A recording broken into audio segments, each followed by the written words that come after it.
నమస్తే, welcome to prime 9 paper analysis. నేను సింధు పరవి. ఈరోజు ముఖ్యంగా ప్రముఖ దినపత్రికల్లోని హెడ్లైన్స్ ఒకసారి చూద్దాం. ఫస్ట్ ఈనాడుకి వస్తే, కుంటనక్కలు నగరంలో కుంటలు, చెరువుల్ని మింగిన ఘనులు, దశాబ్ద కాలంలోనే 171 తటాకాల్లో ఆక్రమణలు, ఎఫ్టీఎల్ ఖరారు చేయడం నిర్లక్ష్యంలో చెలరేగిపోతున్న కబ్జాదారులు. ఇది చెరువుల్ని కబ్జా చేస్తున్న దానికి సంబంధించిన న్యూస్. 2933 కులాలకు గాను 1131 నీటి వనరుల్లోనే హద్దుల గుర్తింపు. ఇక పిటూరుకుంట, మర్రవానికుంట, నల్లకుంట, తొమ్మిడికుంట, ఈదులకుంట, సల్కం చెరువు ఇలా ఒకటేమిటి, ఒకప్పుడు నగరంలోని ప్రజల దాహం తీర్చిన జల వనరులన్నీ కబ్జాల పాలైపోయినట్టుగా తెలుస్తోంది. ఇక ప్రస్తుతం పేర్లు మాత్రమే మిగిలాయి. వందల కొద్దీ అక్రమార్కులు కుంటలు, చెరువుల్ని చెరపట్టడంతో నీటి వనరుల రాజధానిగా పేరొందిన హైదరాబాద్ మహానగరంలో తటాకం అంటే గత చరిత్ర అన్నట్లు మారుతోంది. అసలు చెరువులు అంతరించిపోతున్నట్టుగా ఇక్కడ ఈ న్యూస్ ద్వారా మెయిన్ హెడ్లైన్గా ఇది తీసుకోవచ్చు. అయితే ఇక్కడ ఒక చార్ట్ కూడా రిలీజ్ చేశారు. షేక్పేట్, మారేడుపల్లి, గండికోట, షేక్పేట్, మారేడుపల్లి, అలీసాపూర్, పుప్పాలగూడ ఇక్కడ ఆక్రమణ ఎకరాల్లో 1.61, 1.56, 0.82, 9.25 ఇక్కడ అల్వాల్, ఉప్పల్, కుకట్పల్లి, మేడిపల్లి.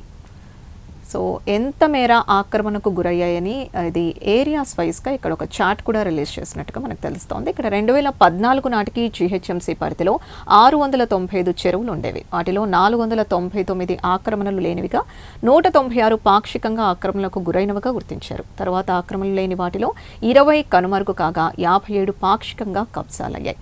సో ఇవన్నీ హెచ్ఎండిఏ పరిధిలో ఉన్న కబ్జాకు గురైన నీటి కుంటలు. సో వీటిపైన ఇప్పుడు ఒక కసరత్తు జరుగుతున్నట్టుగా తెలుస్తోంది. సో నెక్స్ట్ ఇకపై 10 రోజులకు ఒకసారి కార్యకర్తల్ని కలుస్తా, ప్రజాప్రతినిధులు వారంలో ఒక రోజు క్షేత్రస్థాయిలో ఉండాల్సిందే, సోషల్ మీడియాలో వ్యక్తిగత ప్రచారమైన పార్టీ ప్రభుత్వ కార్యక్రమాల గురించి చెప్పరా, పీఏసీ సమావేశంలో ఎమ్మెల్యేలకు సీఎం రేవంత్ రెడ్డి చురక్క.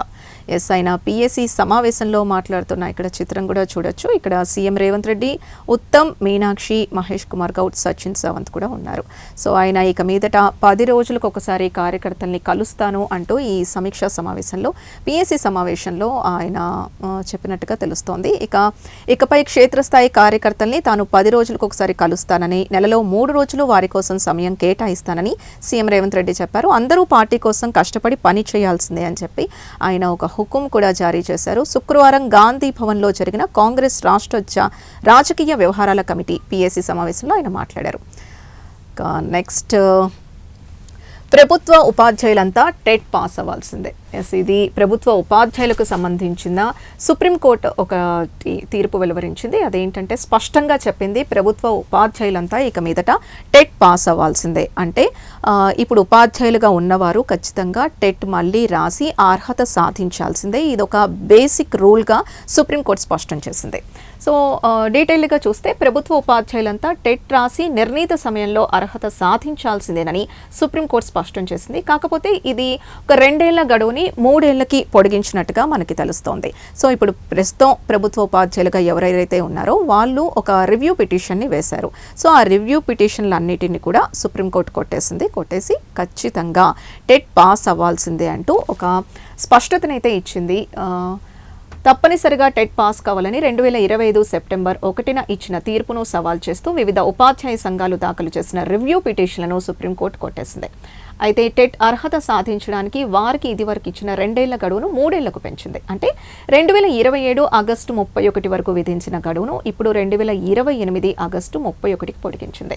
సో 1 సంవత్సరం పొడిగింపు అయితే ఇచ్చింది. అది కేవలం ఈ ఒక ఉపశమనం మాత్రమే ఇందులో లభించింది తప్పించి టెట్ ఖచ్చితంగా ఇక మీదట పాస్ అవ్వాల్సిందే. అంటే టీచర్ ఎలిజిబిలిటీ టెస్ట్ అనేది, ఆ టెట్ అనేది అంటే ఆ ఎలిజిబిలిటీ క్రైటీరియా అనేది ఖచ్చితంగా ప్రతి ప్రభుత్వ ఉపాధ్యాయుడు తీసుకోవాల్సిందే అంటూ, ఆ ఎగ్జామ్ పాస్ అవ్వాల్సిందే అంటూ సుప్రీంకోర్టు స్పష్టంగా తెలియజేసింది. ఇక్కడ ఈ హెడ్లైన్లో ఆ న్యూస్ తెలుస్తోంది. ఇక నెక్స్ట్, ఐపీఎల్ ఫైనల్కి తుది జట్లు ఖరారయ్యాయి. బెంగళూరు ఆదివారం టైటిల్ పోర్లో ఉండబోతోంది. రాయల్ ఛాలెంజర్స్ బెంగళూరు సీజన్ 19వ సీజన్లో రెండో ఫైనలిస్ట్గా తేలిపోయింది. బెంగళూరు ఢీకొనబోయేది గుజరాత్ టైటన్స్నే. ఇక రాయల్ ఛాలెంజర్స్ వర్సెస్ గుజరాత్ టైటన్స్గా ఇది మే 31న ఫైనల్ పోరు మనం చూడబోతున్నాం. ఇక ఎవరి ఫేవరెట్ వాళ్ళు ఈ 31st ఫైనల్లో వాళ్ళ పోరులో. సో ఇది రసవత్తరంగా సాగే అవకాశం ఉంది. నిన్న జరిగిన ఈ మ్యాచ్లో మాత్రం శుభ్మన్ గిల్ చెలరేగిపోయాడనే చెప్పాలి. ఇప్పుడు Gujarat Royal Challengers versus Gujarat టైటన్స్గా మనకి ఐపీఎల్ ఫైనల్ ఉండబోతోంది. చూద్దాం మరి ఎవరు గెలుస్తారు అనేది. ఇక ఇళ్ల నిర్మాణానికి పచ్చజెండా. రాష్ట్రంలో 3.5 లక్షల గృహాలు మంజూరు. క్యూర్ ప్రాంతంలో 1,00,000 ఇందిరమ్మ ఇళ్ల పథకం కింద మరో 2.5 లక్షలు ప్రభుత్వం ఉత్తర్వులు. రాష్ట్రంలో పేద మధ్యతరగతి వర్గాల వారి సొంతింటి కలను నెరవేర్చే దిశగా ప్రభుత్వం కీలక నిర్ణయం తీసుకుంది. మొత్తం 3.5 లక్షల ఇళ్ల నిర్మాణానికి పచ్చజెండా ఊపింది. రాష్ట్రంలోని క్యూర్ అంటే కోర్ అర్బన్ రీజియన్ ఎకానమీ పరిధిలోని మున్సిపల్ కార్పొరేషన్స్లో 1,00,000 ఎల్ఐజీలో income group MIG middle income group ఫ్లాట్ల నిర్మాణానికి ఆమోదం తెలిపింది. సో ఇది ఇందిరమ్మ ఇల్లు పథకం అంటే 2026-27 ఆర్థిక సంవత్సరానికి 2.5 లక్షల ఇళ్ల నిర్మాణానికి ఒక ప్రతిపాదన అయితే మంజూరు చేసింది. సో ఇక నెక్స్ట్ వచ్చేసి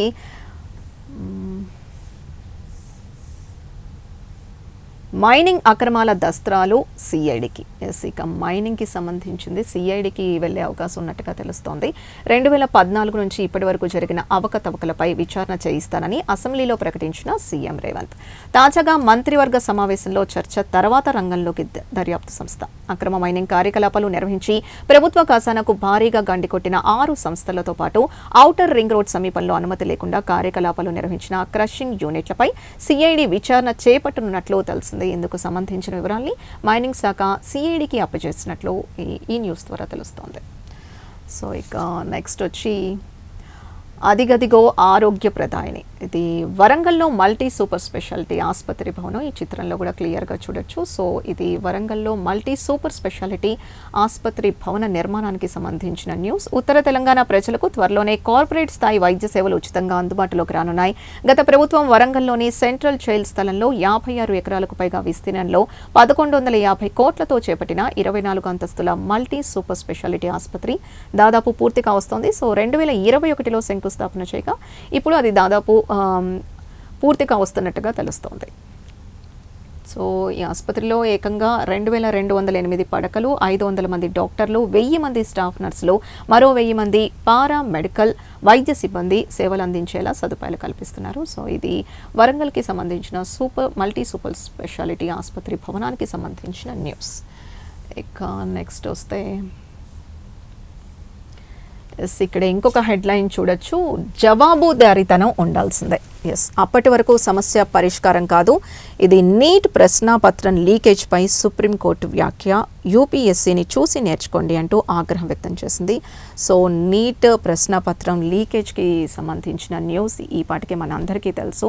ఇది ఎంత అంటే అసలు నీట్ పరీక్ష గురించి మాట్లాడుకోవాల్సి వస్తే ఆ లీకేజ్కి సంబంధించే ఇది చాలా షాకింగ్ న్యూస్ అనే చెప్పచ్చు. ముఖ్యంగా విద్యార్థులకు సంబంధించి నీట్ పరీక్ష అంటే ఎంతో ప్రాణాలు అడ్డు పెట్టుకొని అంటే అసలు ప్రాణాలు నిలబెట్టే డాక్టర్లు ఇప్పుడు ఈ పరీక్షకు సంబంధించి అంతలా వాళ్ళు దాని మీద ప్రతీదీ అంటే శ్రమించి అన్ని త్యాగాల్ని చేసి సాక్రిఫైస్ చేసి రాత్రింబవళ్ళు కష్టపడి ఈ నీట్ పరీక్షకు ప్రిపేర్ అవుతారు. తీరా రాశాక కొంతమందికి అంటే బాగా కష్టపడ్డ వాళ్ళకి నిజంగానే పేపర్ బాగా వచ్చి ఈసారి బాగా మార్కులు వస్తాయిలే అనుకునే టైంలో ఇది లీకేజ్ అయింది క్యాన్సిల్ అంటూ అంటే వారు చాలా నిరుత్సాహపడిన పరిస్థితులు మనం చూసే ఉన్నాం. సో అసలు ఈ లీకేజ్ ఎలా జరిగింది అంటే ఒక 2 నిమిషాలు మాట్లాడుకోవాల్సి వస్తే లీకేజ్ అనేది కేరళలో ఒక స్టూడెంట్కి ఇది గెస్సింగ్ పేపర్ ఒక వాట్సాప్ లింక్ ద్వారా వస్తుంది. సో అది అతని తండ్రికి పంపిస్తాడనమాట. ఆ తండ్రి ఒక పీజీ హాస్టల్లో అక్కడ పనిచేస్తూ ఉంటాడు. సో ఆ పీజీ హాస్టల్లో స్టూడెంట్స్ కూడా పంపించండి అంటూ ఆ గెస్ పేపర్ని పంపించారు. సో ఎగ్జామ్ కంప్లీట్ అయిపోతుంది. నెక్స్ట్ వచ్చేసరికి ఒక ఫ్యాకల్టీ దగ్గరికి వెళ్ళి అడుగుతాడనమాట. ఇందులో ఇది గెస్ పేపర్ కదా ఎన్ని వచ్చాయి అంటూ కొంచెం ఆ ఎగ్జైట్మెంట్ ఉంటుంది కదా, గెస్ పేపర్ మనం పిల్లలకి ఇచ్చాము. సో అసలు ఎన్ని ఇందులో నుంచి క్వశ్చన్స్ వచ్చాయి అంటూ తెలుసుకుంటే దాదాపు 180 క్వశ్చన్స్ ఉంటే అందులో 135 క్వశ్చన్స్ లీక్ అయ్యాయి. అంటే లీక్ కాదు వచ్చినట్టుగా చెప్పాడు. అప్పుడు అతనికి డౌట్ వచ్చింది, అదేంటి గెస్ పేపర్ అంటే ఒక 10 20 అని అనుకోవచ్చు, 135 వచ్చాయి అంటే ఇదే అసలు పేపర్ ఏమో, ఇది గెస్ పేపర్ కాదేమో అంటూ అతనికి డౌట్ వస్తుంది. సో పిఎస్కి వెళ్ళి కంప్లైంట్ ఇస్తే అక్కడ ఎవరు తీసుకోరు, ఎందుకంటే ఇది చాలామంది విద్యార్థుల భవిష్యత్తుకు సంబంధించింది, అంత ఆషామాషి కాదు అంటూ వాళ్ళు చెప్తే, సో ఇది డైరెక్ట్గా ఎన్ఐటీకే అతను కంప్లైంట్ చేయడం జరిగింది. ఒకసారి దీన్ని చూడండి, గమనించండి. 150 ప్రశ్నల్లో దాదాపు 135 రావడం ఏంటి అంటూ అతను ఒక డౌట్ని, అతనుకున్న డౌట్స్ అన్నిటిని ఒక కంప్లైంట్ రూపంలో పంపిస్తే వాళ్ళు కూడా గమనించినప్పుడు నిజమే కదా 135 గెస్ పేపర్లో రావడం ఏంటి అంటూ అప్పుడు అసలు ఇన్వెస్టిగేషన్ స్టార్ట్ అయింది. సో ఇన్వెస్టిగేషన్లో ఎలాంటి విషయాలు తెలిసాయంటే, ఒక ప్రెస్ నుంచి ఇదంతా రిలీజ్ అయింది అని అనుకున్నప్పుడు, సో అక్కడి నుంచి ఇంకా ఏం తెలుస్తోందంటే వాళ్ళ కుటుంబానికి సంబంధించి లాస్ట్ ఇయర్ అక్కడ అంటే అదే కుటుంబంలో 4 విద్యార్థులు ఒక యావరేజ్ స్టూడెంట్స్, అంటే 50-60% వచ్చే యావరేజ్ స్టూడెంట్స్ నీట్ కొట్టారనమాట. నీట్ కొడితే అంటే అక్కడ కూడా, అంటే ఇది ఈ ఇయర్ జరిగిందే కాదు, లాస్ట్ ఇయర్ కూడా ఇదే జరిగింది. అసలు ఎప్పటి నుంచి ఇది జరుగుతోంది అనే డౌట్స్ ఇప్పుడు రేజ్ అవుతున్నాయి. సో అందుకే ఇప్పుడు సుప్రీంకోర్టు దీని గురించే, అంటే ఇంత సీరియస్ విషయంలో, అంటే వీళ్ళంతా భావి భారత వైద్యులు అనమాట, అంటే వీళ్ళ చేతుల్లో వెళ్ళి మన ప్రాణాలని పెడతాము. సో ఎంతో నమ్మి, అంటే వైద్యులు అంటే దేవుళ్ళతో సమానం. సో అంటే ఈ నీట్ పరీక్షకు సంబంధించి ఇలాంటి గ్యాంబ్లింగ్ చేసి ఇలాంటి కాపీ ద్వారా వైద్యులు కూడా బయటకు వస్తే ఇంకా మనం ఎక్కడికి వెళ్తాం? అసలు వైద్యుల్ని నమ్ముకొని ఎలాంటి భరోసాతో మనం వెళ్ళి మన ప్రాణాలని వాళ్ళ చేతుల్లో పెడతాం అనే క్వశ్చన్ అయితే ఇప్పుడు అందరిలో ఉందన్నమాట. అంటే ఇది ఇప్పుడైతే క్యాన్సిల్ అయింది, ఓకే, కానీ ఇది లాస్ట్ ఇయర్ కూడా జరిగింది. అసలు ఎప్పటి నుంచి జరుగుతోంది, ఇప్పుడు ప్రస్తుతం మనం ఎలాంటి సిచ్యువేషన్లో ఉన్నామంటూ ఒక పెద్ద క్వశ్చన్ అయితే రేస్ అవుతుంది.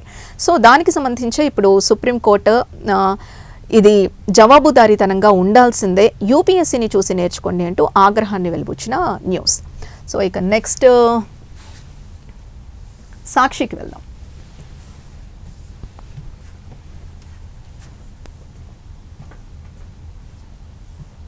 సో సాక్షి విషయానికి వస్తే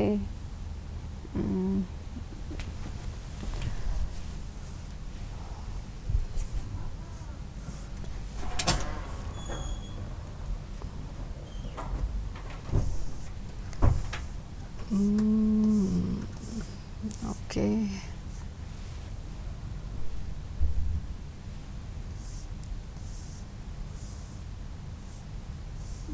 ఎస్, ఇక్కడ ఇది మెయిన్ పేజ్గానే చూసుకోవాలి. మరి అక్కడ తిప్పలు ఇక్కడ అప్పులు అంటూ అమెరికా విద్యకు అష్ట కష్టాలు, నిబంధనల కళ్లెం, రూపాయి పతనంతో అదనపు ఖర్చులు, పార్ట్ టైం ఉద్యోగానికి అవకాశం లేకపోవడంతో అవస్థలు, ఒక్క విద్యార్థికి 5 నుంచి 8 లక్షల వరకు పెరిగిన భారం, పిల్లల పరిస్థితి, అప్పుల భారంతో తల్లిదండ్రుల మనోవేదన. ఇది ఎస్, ఇక్కడ మళ్ళీ అదే హెడ్లైన్ చూసుకోవచ్చు. యూపీఎస్సీని చూసి నేర్చుకోండి. ఇది న్యూట్ యూజీలో అక్రమాలపై సుప్రీంకోర్టు మండిపడింది.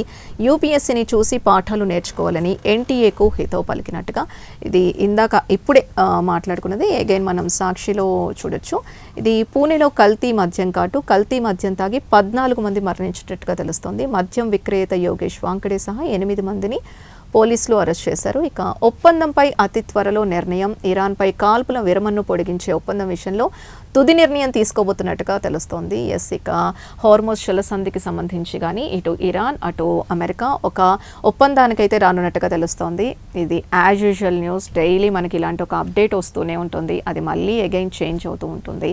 సో ఇప్పుడు మరి ఈ ఒప్పందం అన్న ఒక కొలిక్ వస్తుందా రాదా మనం వేచి చూడాల్సిందే. స్క్రిప్ట్ స్పెల్లింగ్ బీ విజేత శ్రీ అమెరికాలో ప్రతిష్టాత్మక స్క్రిప్ట్ స్పెల్లింగ్ బీ పోటీలో 14 ఏళ్ల భారతీయ అమెరికన్ విద్యార్థి శ్రీ పారిక్ విజేతగా నిలిచాడు. సో అక్కడ హెడ్లైన్ చూడొచ్చు. ఇది ఇక రేవంత్ రెడ్డి ఇందాక మనం మాట్లాడుకున్న సమావేశానికి సంబంధించింది. నాకు మినహాయింపొద్దు, ఎఫ్ఐఆర్పై ఓ అసెంబ్లీ నియోజకవర్గాన్ని కేటాయించండి సీఎం రేవంత్ రెడ్డి. క్షేత్రస్థాయిలో కార్యకర్తలతో కలిసి పనిచేస్తా, టీపీసీసీ పీఏసీ సమావేశంలో ముఖ్యమంత్రి. పార్టీ కోసం మంత్రులు ఎంపీలంతా కలిసి పనిచేయాల్సిందే. సో ఇది ఇందాక ఈనాడులో చూసిన హెడ్లైన్. పీఏసీ సమావేశంలో ఇక మీదట రెగ్యులర్గా మంత్రుల్ని కలుస్తాను అంటూ చెప్పిన న్యూస్ ఇది. సో ఇంకా పరిపాలనను మెరుగుపరిచేందుకు ఆయన ఇంకా ఈ కార్యకర్తలతో సమావేశాలు కానీ అధికారులతో కానీ ఇక మీదట తరచుగా ఉంటాయి అంటూ అక్కడ తెలుస్తోంది ఆ న్యూస్ ద్వారా. సో ఇక డబ్బులన్నీ ఫీజులకే ఒక పూటే తింటూ ఇది రంగారెడ్డి జిల్లాకు చెందిన విద్యార్థి సుమిత్ వేలుపుల సాక్షితో మాట్లాడుతూ ఎంఎస్ కోసం అమెరికా వచ్చిన తనకు ఇది అమెరికాకు వెళ్ళి చదువుకునే విద్యార్థులకు సంబంధించిన న్యూస్. సో అక్కడ పెరిగిన విద్యకు సంబంధించిన ఖర్చులకు సంబంధించి న్యూస్గా చూడొచ్చు. అక్కడ తిప్పలు ఇక్కడ అప్పులు.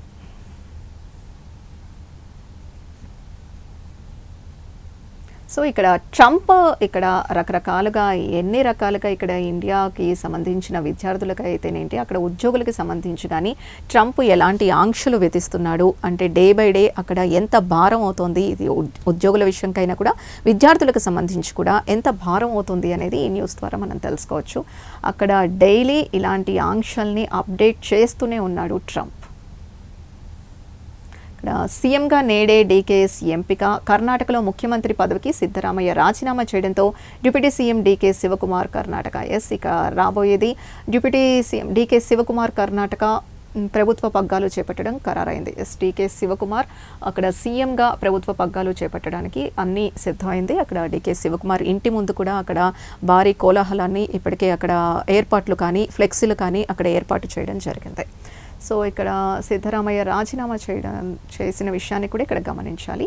సో ఉద్యోగులకు 2,000 కోట్ల విడుదల. రాష్ట్ర ఉద్యోగులకు సుదీర్ఘంగా బకాయి పడిన దాంట్లో ప్రభుత్వం 2,000 కోట్లు విడుదల చేసింది. ఈ మేరకు ఆర్థిక శాఖ ముఖ్య కార్యదర్శి ఉత్తర్వులు జారీ చేసింది. సో ఇది రాష్ట్ర ఉద్యోగులకు బకాయి పడిన దాంట్లో 2,000 కోట్లను ఇక్కడ విడుదల చేసినట్టుగా మనం చూడొచ్చు. ఇది ప్రభుత్వ ఉద్యోగులకు సంబంధించి రిటైర్డ్ ఉద్యోగులకు సంబంధించిన న్యూస్. సాక్షి విషయానికి వస్తే ఇంతే. ఇక రిజర్వ్ తీర్పులకు 3 నెలలే గడువు. ఇక్కడ బెయిల్ ఉత్తర్వుల మరుసటి రోజు కల్లా వెలువరించాలి. ఆలస్యమైతే మరో ధర్మాసనానికి కేసు బదిలీ చేయొచ్చు. అన్ని హైకోర్టులకు సుప్రీంకోర్టు మార్గదర్శకాలు. సో ఇది హైకోర్టులకు సుప్రీంకోర్టు ఇక్కడ మార్గదర్శకాలు రిలీజ్ చేసింది. అది ఏంటంటే రిజర్వ్ తీర్పులకు 3 నెలలే గడువు. 3 నెలలకు మించి తీర్పుల్ని వెలువరించాలి, అంతకు మించి పొడిగించొద్దు అంటూ ఇన్ కేస్ ఇంకా ఏమన్నా అందులో ఆలస్యం అయ్యే పక్షాన అయితే మరో ధర్మాసనానికి దాన్ని పొడిగించాలి తప్పించి దాన్ని పెండింగ్లో ఉంచొద్దు అంటూ సుప్రీంకోర్టు ఇక్కడ హైకోర్టులకు క్లియర్గా ఆదేశాలు అయితే ఇచ్చింది. సో నెక్స్ట్ ఆంధ్రజ్యోతికి వెళ్దాం.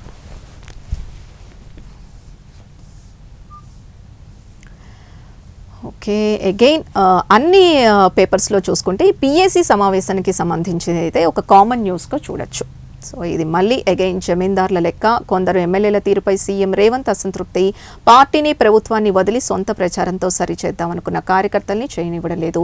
పీఏసీ సమావేశంలో సీఎం రేవంత్ రెడ్డి చురకలు. పార్టీ నేతలంతా ఎస్ఐఆర్కు సిద్ధంగా ఉండాలి. ఇది సర్ ప్రక్రియకు సంబంధించి కూడా సిద్ధంగా ఉండాలి. అక్కడ ఎలాంటి అవకతవకలు జరగకుండా ఓటరు విషయంలో అంటే ఒక్క ఓటు పోయినా కూడా అది చాలా ప్రభావం చూపిస్తుంది కాబట్టి సో కార్యకర్తలు కానీ అధికారులు కానీ ఆ విషయంలో చాలా జాగ్రత్తగా ఉండాలి అంటూ రేవంత్ ఆదేశాలు జారీ చేసినట్టుగా తెలుస్తోంది. ఈ నెల రోజులు పార్టీకే సమయం కేటాయించాలి. కాంగ్రెస్ నేతలకు సీఎం రేవంత్ రెడ్డి స్పష్టీకరణ.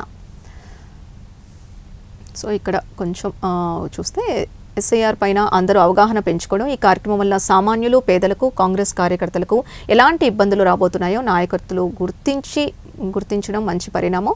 ఎస్ఐఆర్ ఆదివాసీలు, లంబాడాలు, వలస కార్మికులకు పెద్ద సమస్యగా మారే అవకాశం ఉంది.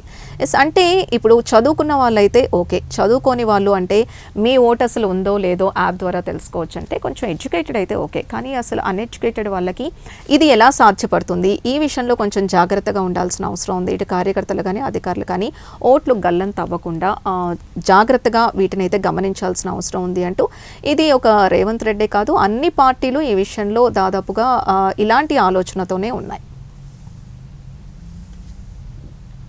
సో అగైన్ ఇదే న్యూస్. రిటైర్డ్ ఉద్యోగుల జీపీఎఫ్ కమ్యూటేషన్లకు 2,000 కోట్లు. 100 రోజుల్లో 6,000 కోట్ల బకాయిలు క్లియర్ చేస్తామన్న ప్రభుత్వం హామీ ప్రకారం తొలి విడతగా 2,000 కోట్లు మంజూరు. డిప్యూటీ సీఎం భట్టి ఆదేశాలతో నిధులు విడుదల చేసిన ఆర్థిక శాఖ నిర్ణీత గడువులోగా మిగిలిన సొమ్ము విడుదలకు వేగంగా కసరత్తు. బీఆర్ఎస్ హయాం నుంచి బిల్లుల పెండింగ్. సో బిల్లుల పెండింగ్లో ఉన్న వాటిని రిలీజ్ అయినట్టుగా తెలుస్తుంది. ఫస్ట్ విడతగా 2,000 కోట్లు రిలీజ్ చేశారు. ఇది రిటైర్డ్ ఉద్యోగులకు సంబంధించిన న్యూస్. క్యూర్లో 1,00,000 ఇల్లు, 70,000 ఎల్ఐజీ, 30,000 ఎంఐజీ ఫ్లాట్లు. పైలట్ ప్రాజెక్టుగా 12,000 ఇల్లు. ఎల్ఐజీ లబ్ధిదారులకు భూమి ధరతో 5 లక్షల సబ్సిడీ. పలు ప్రభుత్వ సంస్థల భూముల్లో నిర్మాణం. 10 అంతస్తుల భవనాలు నిర్మించేలా ప్రణాళికలు. అగైన్ అది టెట్కి సంబంధించింది. ఇందాక మనం సాక్షిలో చూసుకున్న న్యూసే. టెట్ ప్రభుత్వ ఉద్యోగులంతా టెట్ ఖచ్చితంగా పాస్ అవ్వాలి అంటూ సుప్రీంకోర్టు ఆదేశాలు ఇచ్చింది.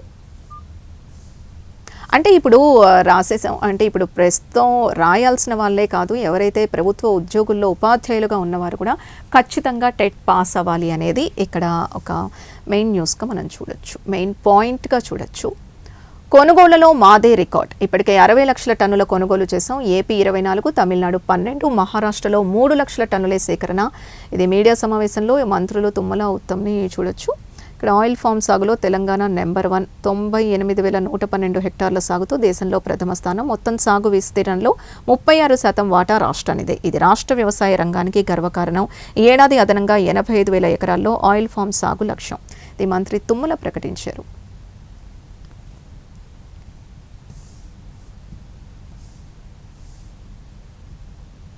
మొత్తం ధాన్యం కొనుగోలు చేసింది తెలంగాణ ప్రభుత్వమేమని పౌర సరఫరాల శాఖ మంత్రి ఉత్తమ్ కుమార్ రెడ్డి తెలిపారు.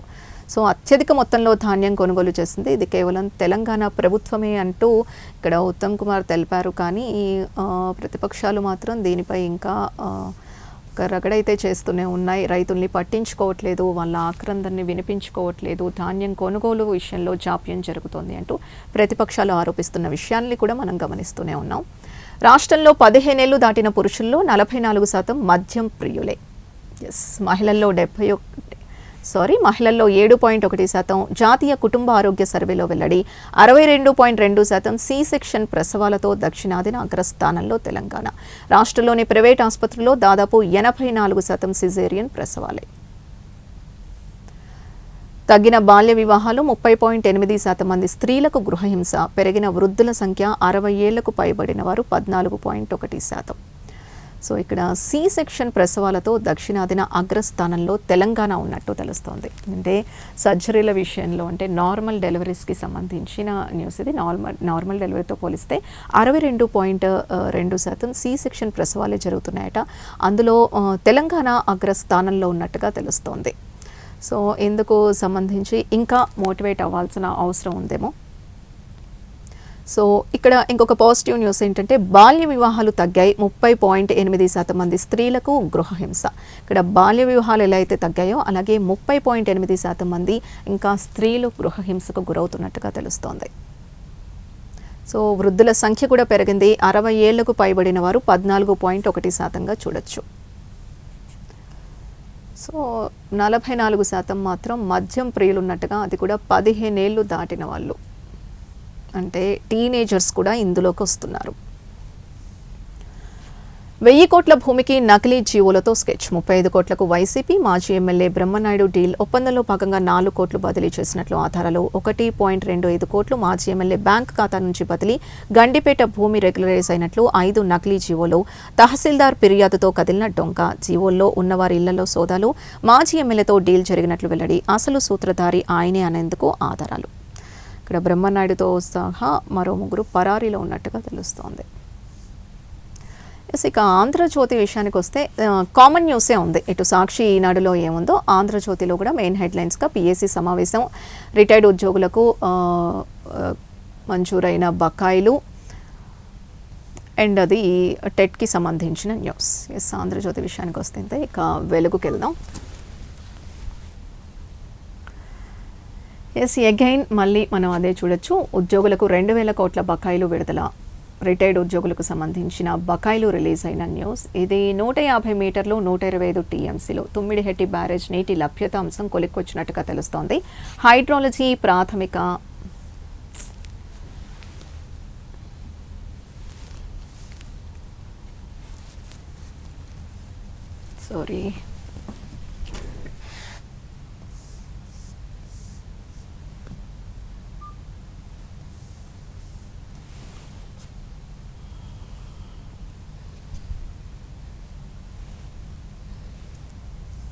ఓకే.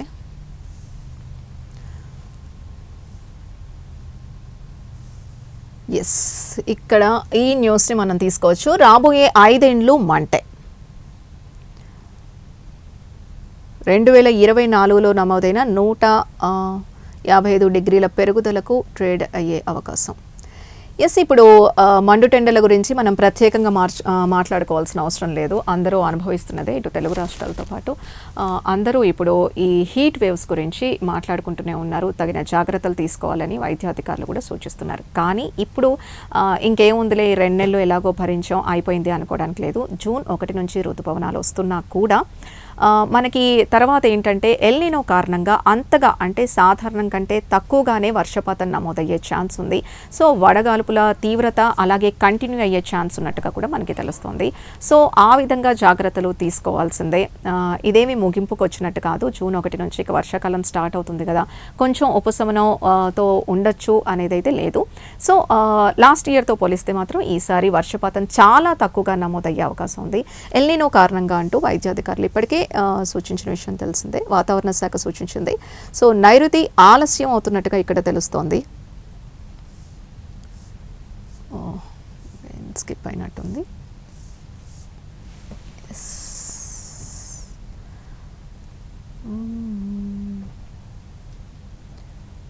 ఎస్ ఇది నైరుతి ఆలస్యం అవుతున్నట్టుగా ఇక్కడ తెలుస్తుంది. ఆల్మోస్ట్ నిన్న మనకు వచ్చిన న్యూస్ ఏంటంటే జూన్ 1 నుంచి ఋతుపవనాలు స్టార్ట్ అవుతాయి అన్నట్టుగా న్యూస్ వచ్చింది. కానీ మరొక వారం ఆలస్యం అయ్యే ఛాన్స్ ఉన్నట్టుగా సో ఈరోజు హెడ్లైన్లో మనకి తెలుస్తోంది. ఎస్ అగైన్ నీట్ పేపర్ గురించి యువతకు తీవ్ర మానసిక క్షోభ, ఎన్డీఏపై సుప్రీంకోర్టు ఫైర్ అయినట్టుగా ఇది ఇందాక ఈనాడులో చూసిన న్యూసే. ఎస్ ఇక్కడ ఎక్కువగా మాట్లాడుకోవాల్సింది మాత్రం స్టూడెంట్స్ గురించే. వారే ఇప్పుడు ఎక్కువ సఫర్ అవుతున్నది. అంటే ఈజీ వేలో వెళ్ళి అసలు ఆలోచన విధానం ఏంటి అనేది మనకు అర్థం కావట్లే. విద్యార్థులు రేపు అంటే వైద్యం అంటే అంత ఆషామాషి అయిపోయిందా, జనాల ప్రాణాలతో ఆడుకోవడం అనేది. డబ్బులు పెట్టేసి కాపీ కొట్టేసి పేపర్ కొని రాసేసి ఈజీగా వైద్యులు అయిపోతే రేపు ప్రాక్టికల్గా వాళ్ళు ఎలా ముందుకెళ్ళాలి అనుకుంటున్నారు అనేది అందరికీ ఒక క్వశ్చన్ మార్కే. ఇప్పుడు రాసిన వాళ్ళు జెన్యూన్గా రాసి కష్టపడిన వాళ్ళు మాత్రం ఇప్పుడు ఎంత సఫర్ అవుతున్నారు.